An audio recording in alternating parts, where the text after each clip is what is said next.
June నెల 9వ తారీఖు Starlink యొక్క పర్మిషన్ను మనము ఫ్రీజ్ చేసాం.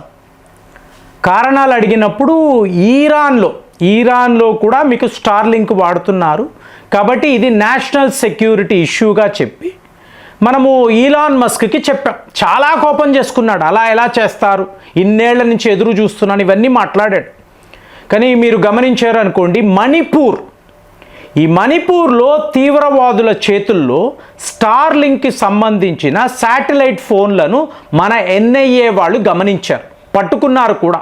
సో ఇప్పుడు ఏం చెప్తావు అంటే, ఉంటుంది కదా, మేము అమ్మకాలు చేస్తున్నప్పుడు ప్రపంచ స్థాయిలో అమ్ముతున్నప్పుడు అక్కడ కూడా ఉండొచ్చు కానీ ఇది మా నేషనల్ సెక్యూరిటీ ప్రాబ్లం కాబట్టి మేము ఒప్పుకోము, మా దేశంలో ఇప్పటికిప్పుడు స్టార్లింక్ వద్దు అని ఆపేస్తాం. మరి మొన్నటికి మొన్న వార్త ఏమిటి అంటే, మీకు రిలయన్స్ వాళ్ళ జియోకు పర్మిషన్ ఇవ్వడం జరిగింది. ఇప్పుడు ఇదే గొడవ అండి.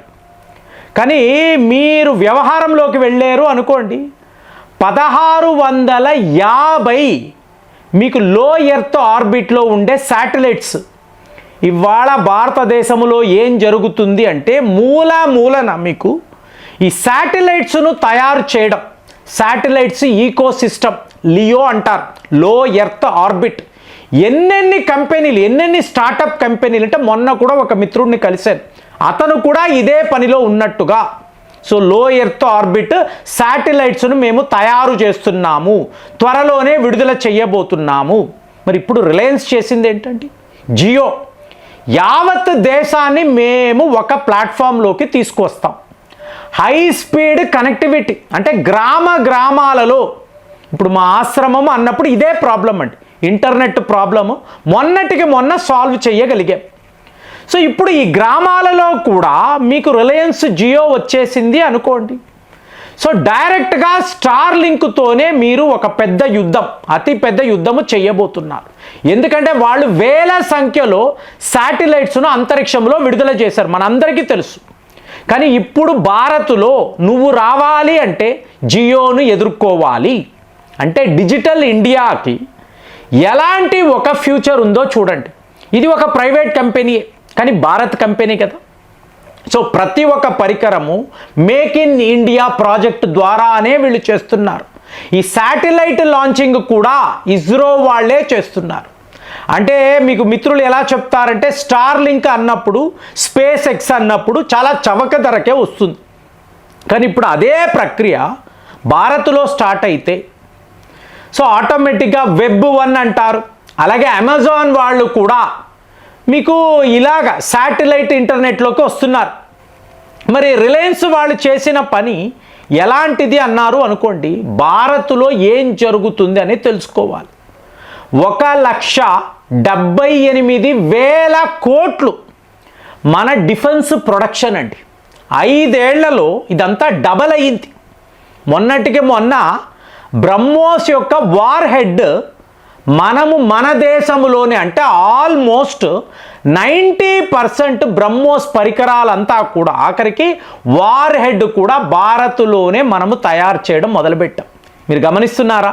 మనము ఒక ఇంటర్నెట్ అంటున్నాం, శాటిలైట్ ఇంటర్నెట్, 1650 శాటిలైట్స్, రిలయన్స్ ఇదంతా మాట్లాడుతున్నాము. అలా కాదండి. డిజిటల్ టెక్నాలజీలో భారత్ ఏ స్థాయిలో అంటే, ఐఐటి ముంబై వాళ్ళు రిలయన్స్ కలిసి ఈ ప్రాజెక్టును చేపట్టారు. సో ప్రపంచంలో ఒక అమెరికా అనొచ్చు, కానీ అమెరికా మ్యాన్ పవర్ని చూశారనుకోండి, అక్కడంతా భారతీయులే కదా. మరి భారత్లో ఏం జరుగుతుంది? సో మనమే సొంతంగా ఈ శాటిలైట్ కమ్యూనికేషన్ వ్యవస్థను, ఆ రోజుల్లో మీకు భారత్ అంటే ఎక్కడ ఏ పరికరాలు దొరుకుతాయి, కొత్త ఆయుధాలు ఏమిటి, వెతకండి, తెచ్చుకోండి, కొనుక్కుందాం, ఇలా ఉండేది. ఈరోజు మీరు నమ్మరు, మే నెల మీకు అర్మీనియా వాళ్ళ రిపబ్లిక్ డే పెరేడ్, ఎటు చూసినా కూడా మన ఆయుధాలే కనిపించాయి. సో చూడ్డానికి ఆ పెరేడ్ చూస్తూ ఉంటే ఎంత గర్వంగా అనిపిస్తుంది అంటే, మొత్తము మన ఆయుధాలేనండి. సో ఈరోజు అజర్బైజాన్ వాడు తోక ముడుచుకొని కూర్చొని ఉన్నాడు. ఇంకొక వార్త చెప్పమంటారా? ఈ వార్త నేనైతే ఎప్పుడు వినింది లేదు, మరి మీరు విన్నారో తెలియదు. వ్లాదిమిర్ పుతిన్ గారు మన డిఫెన్స్ మంత్రికి ఫోన్ చేసి మాకు బ్రహ్మోస్ కావాలి. నమ్ముతారా? బ్రహ్మోస్ అంటే ఏంటండి? Bharat Russia joint venture. So రష్యాకు సంబంధించిన టెక్నాలజీ ఇక్కడ భారత్లో మనము వాడుతూ మనం బ్రహ్మోసులు తయారు చేస్తూ ఉంటాం. ఈరోజు యుక్రెయిన్ వాళ్ళు మాస్కో మీద చేసిన దాడులు పుతిన్ని చాలా చాలా కలవరపెట్టింది. మరి ఒకేసారి వేసేవచ్చు కదా అంటే అణుయుద్ధమే కదా. సో అది చేయడానికి ఈరోజు కూడా రష్యా సిద్ధముగా లేదు. మరి మోస్ట్ పవర్ఫుల్ వెపన్స్ ఉన్నాయి కదండి, హైపర్సానిక్ మిజైల్స్ ఉన్నాయి కదా. ఖర్చు ఎంత అండి? మీరు ఎక్కడ అసలు బ్రహ్మోస్తో పోల్చనే లేరు. మన బ్రహ్మోస్ ప్రొడక్షన్ అవుతున్న ఖర్చు షాకింగ్గా ఉంటుంది. అంత తక్కువ ధరకు ప్రపంచంలో నంబర్ 1 మిసైల్ టెక్నాలజీని మీరు డెవలప్ చేస్తున్నారు, సొంత పరిజ్ఞానము. అలాంటిది రష్యా వాళ్ళు బ్రహ్మోస్ మాకు అమ్మండి, ఎవరికైనా అమ్మడమే కదండి. ఇప్పుడు మనమైనా యాంటీ షిప్ టెక్నాలజీ అంటాము, అలాగే మనము బ్రహ్మోస్ని సుఖాయ్ విమానాల్లో మోహరించాము. ప్రభుత్వం ఈ డిఫెన్స్ రంగానికి HAL అనండి, అలాగే బ్రహ్మోస్ అనబడే ఈ కార్పొరేషన్ వీళ్ళకి పేమెంట్ చెయ్యాలి. అదే రష్యా వాళ్ళు అడుగుతున్నారు లిటరల్గా, మాకు బ్రహ్మోస్ కావాలి, ఇస్తారా అంటే. జాయింట్ వెంచర్ అన్నప్పుడు అగ్రిమెంట్లో ఉందండి. ఇవాళ మళ్ళీ మన మీద శాంక్షన్స్ విధించవచ్చు కదా. మనము మన ఆయుధాలు రష్యాకు అమ్మడం, అసలు ఈ వార్తే విచిత్రంగా ఉంది. అసలు రష్యా ఏంటి, మన దగ్గర ఆయుధాలు కొనడం ఏంటి, అది బ్రహ్మోస్ కొనడం ఏంటి? సో నమ్మడానికి లేదు, కానీ వార్తాపత్రికలో పెద్ద పెద్ద వార్తలు. సో మీకు వాళ్ళ డిఫెన్స్ మంత్రి అడుగుతున్నట్టు మన బ్రహ్మోస్ యొక్క చీఫ్ జైతీర్ జోషి అంటారు, ఆయన చెప్తున్నాడు. సో నాకు ఎంక్వైరీ వచ్చింది, Russia wants to buy BrahMos from India. అంటే మనం ఏమైనా సూపర్ పవర్ అయిపోయామా? రష్యాకు ఆయుధాలు అమ్ముతున్నామే, ఆలోచించండి. అలాగే అనిపిస్తుంది. అయితే వాళ్ళు ఎందుకండి మన దగ్గర, వేరే ఎవరూ లేరు కదా. చైనా వాడి దగ్గరికి వెళ్ళి రష్యా వాళ్ళు కొనలేరు కదా. చైనా వాడి దగ్గర ఉండే ఆయుధాలంతా కూడా రష్యా వాళ్ళ రివర్స్ ఇంజనీరింగే కదా. అలాంటిది మార్గమే లేక ఇదే మాట్లాడుతున్నాను. సో మనము డిఫెన్స్ రంగంలో అంటే పోయిన వీడియోలో మన ఎక్స్పోర్ట్స్ 860 బిలియన్ అమెరికన్ డాలర్స్ ప్రతి సంవత్సరం పెరుగుతూ పోతుంది అన్నాము. మరి డిఫెన్స్ రంగము అన్నప్పుడు మన డిజిటల్ టెక్నాలజీ చూడండి, బ్రహ్మోస్ అంటేనే అంతే కదండి. ఈ సెన్సార్స్ కానీ ఇవన్నీ హైయెస్ట్ లెవెల్లో వాడతారు. మామూలు దేశాలకు అర్థమే కాదు. అలాంటిది అంత గొప్ప టెక్నాలజీ డిజిటల్గా ఇవాళ డిజిటల్ ఇండియా.